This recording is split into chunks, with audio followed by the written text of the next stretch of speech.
ऊसतोड कामगारांचा जिल्हा म्हणून ओळखल्या जाणाऱ्या बीड जिल्ह्याला अधिकाऱ्यांचा जिल्हा अशी विशाल नवले यांसारख्या MPSC टॉपर्सने नवीन ओळख मिळवून दिली आहे। कारण MPSC मध्ये बीड जिल्ह्याचे टॉपर्स अधिक आहेत। To achieve success not only dreaming but also a desire to fulfil them is necessary. याचप्रमाणे आपल्या स्वप्नांना सत्यात उतरवण्यासाठी मेहनत घेणारे आणि MPSC मध्ये घवघवीत यश मिळवून DYSP पदाला गवसणी घालणारे विशाल नवले। शेतकरी कुटुंबात जन्म, घरची परिस्थिती जेमतेम ते DYSP पद। विशाल नवले सर यांचा MPSC तील प्रवास अनेकांना प्रेरणा देणार आहे। आजच्या या व्हिडिओच्या माध्यमातून आपण त्यांचा MPSC तील प्रेरणादायी प्रवास जाणून घेणार आहोत। त्याआधी तुम्ही जर चॅनलवर नवीन असाल आणि व्हिडिओ पहिल्यांदाच पाहत असाल तर असेच नवनवीन माहितीपूर्ण व्हिडिओ यापुढेही पाहत राहण्यासाठी चॅनल आता सबस्क्राइब करा। विशाल नवले हे बीड जिल्ह्यातील पाली या गावचे आहेत। घरची 1 एकर जेमतेम शेती, आई वडील शेतकरी, त्यांना एक भाऊ व एक बहीण आहे। विशाल यांचं 10वी पर्यंतचं शिक्षण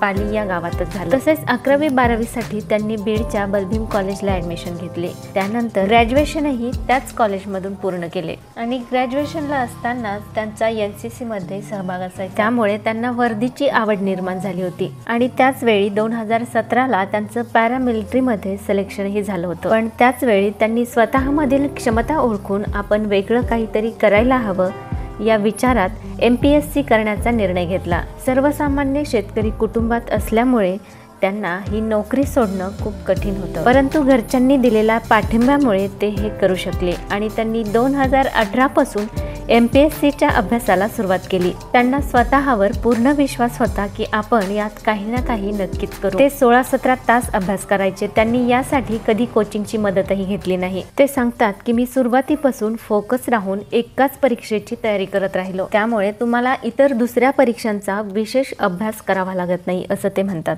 2020 मध्ये कोविड काळात लायब्ररी सोडून त्यांनी आपल्या गावाकडील राहत्या घरातून MPSCचा अभ्यास चालू केला। घरी राहून अभ्यास करण्याचे फायदेही ते सांगतात। ते सांगतात की डिस्टर्बन्स कमी येतात, मित्रांमध्ये वेळ वाया जात नाही, बाहेर न गेल्यामुळे येण्याचा जाण्याचा, मित्रांमध्ये टाइमपास करण्याचा वेळ वाचतो। ते 2019 मध्ये तलाठी झाले, 2020ला STISO झाले, 2021 मध्ये BDO। ते सांगतात की 2021 मध्ये महाराष्ट्र राज्यातून 18वा येऊनही त्यांना DYSP पदासाठी आणखी 1 वर्ष मेहनत घ्यावी लागली। याचं कारण ते सांगतात की सूचना अटी काळजीपूर्वक न वाचल्याने रँडमली फॉर्म फिल केल्यामुळे 18वा येऊनही DYSP ही पोस्ट न मिळता त्यांना BDO ही पोस्ट मिळाली होती। आपली ड्रीम पोस्ट मिळवण्यासाठी त्यांना आणखी 1 वर्ष मेहनत घ्यावी लागली, टॉपर असून सुद्धा। अखेर 2022च्या एक्झाम मध्ये विशाल नवले